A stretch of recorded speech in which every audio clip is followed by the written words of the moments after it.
The Allah that failed. This is me speaking. Given that I'm rather skeptical of the very possibility of a scientific survey of apostates, it is difficult for me to make any psychological, sociological, or anthropological generalizations based on fewer than 50 personal testimonies that would be valid outside this particular group. No quick portrait of the typical apostate is likely to appear. Some are young, students in their teens, some are middle-aged with children, some are scientists, while others are economists, business people, or journalists. Some are from Bangladesh, others are from Pakistan, India, Morocco, Egypt, Malaysia, Saudi Arabia, or Iran. Our witnesses, nonetheless, do have certain moral and intellectual qualities in common. For instance, they are all comparatively well-educated, computer literate with access to the internet, and rational with the ability to think for themselves.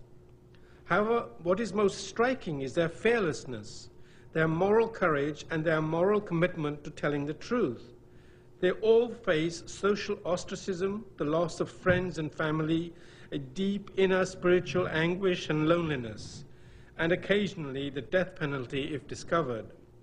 Their decisions are not frivolously taken, but the ineluctable result of rational thinking.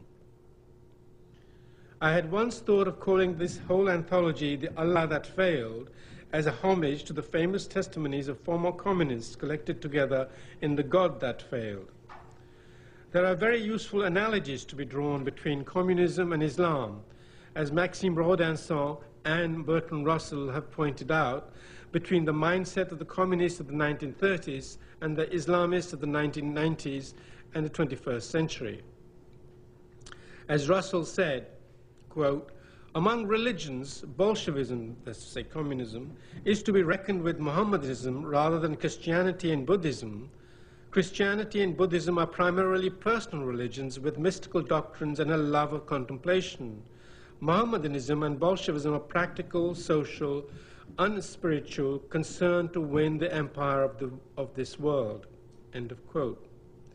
Hence the interest in the present situation and its haunting parallels with the communism of the Western intellectuals in the 1930s. As Arthur Koestler said, you hate our Cassandra cries and resent us as allies, but when all is said, we ex-communists are the only people on your side who know what it's all about.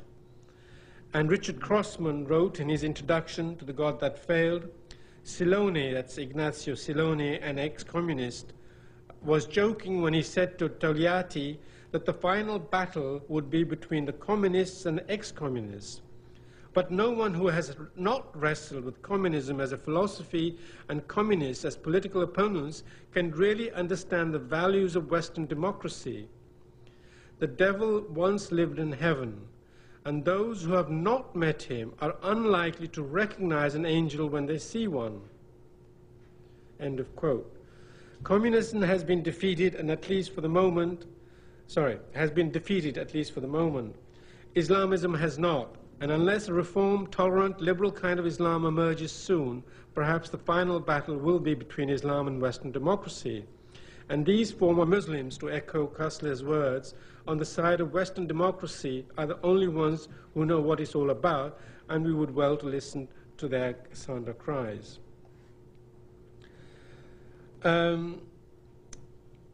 Right, now, as I said, I am very wary of the very thought of having some sort of a taxonomy of apostates. Many were disturbed by various political events in their lives. There are several testimonies in the book by Bengalis from Bangladesh. They lived through some pretty horrendous events, and the Bengalis at this very moment are trying to persuade the United Nations and the American government to recognize the horrors of 1971 when East Pakistan became Bangladesh, when West Pakistan unleashed a very bloody war in order to bring back this part of the country to the fold. This led to a genocide, and according to the Bengalis, at least 3 million people died. So my first quote from one of the testimonies is from Abul Qasim, who lived through it. He describes in details what he went through during this period. He witnessed the massacres literally firsthand. Okay.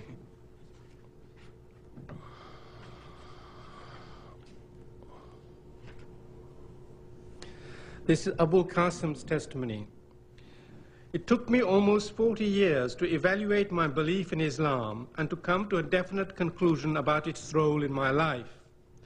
Many times I had doubts about my feelings about Islam.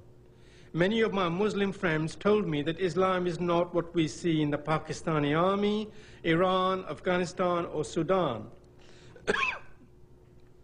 At some times I thought that maybe they are correct.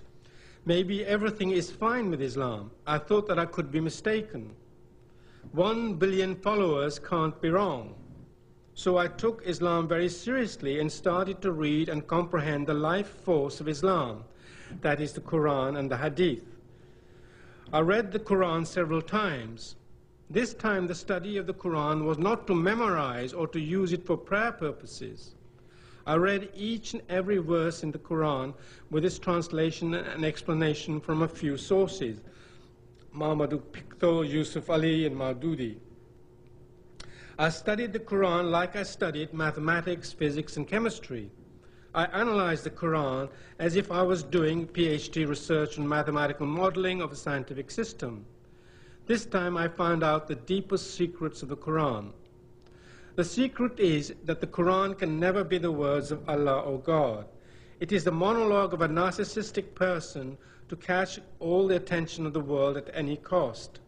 The attention that Muhammad missed out when he was born was given posthumously to be raised by others.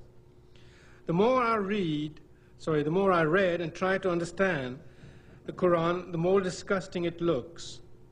Except for a few passages, the Hadith are even more disgusting. The Hadith are the traditions, that's to say the deeds and the sayings of the Prophet and his companions as recorded by his companions.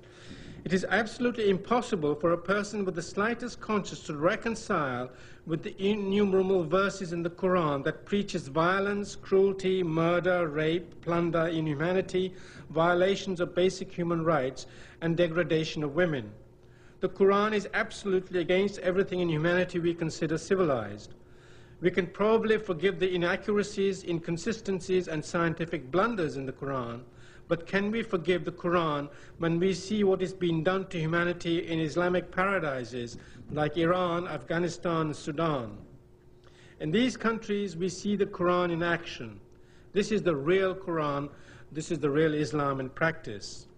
If this is the real Islam, then imagine what will happen to the entire world if the Islamists find a way to force Islam on the world.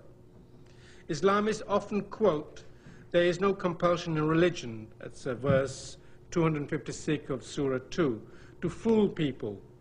They give the impression that Islam is like other religions, such as Christianity, Judaism, and Hinduism. This verse is applicable only to Christians and Jews who have not converted to Islam. What the Islamists never tell you is that this verse is not applicable to Muslims or to people of other faiths. Muslims are not free to choose any religion other than Islam. A Muslim has to live and die with Islam whether he likes it or not. There is no escape for him from Islam. The punishment for apostasy in Islam is death. Most Muslims idealize Islam and try to think of Islam as a perfect religion. This is a complete illusion. In reality, Islam is a perfect tragedy for its adherents. There are many verses in the Quran and Hadith that are absolutely uncivilized and completely unsuited to humanity. And then he gives about 15 to 20 examples, which I will skip and carry on after these quotes.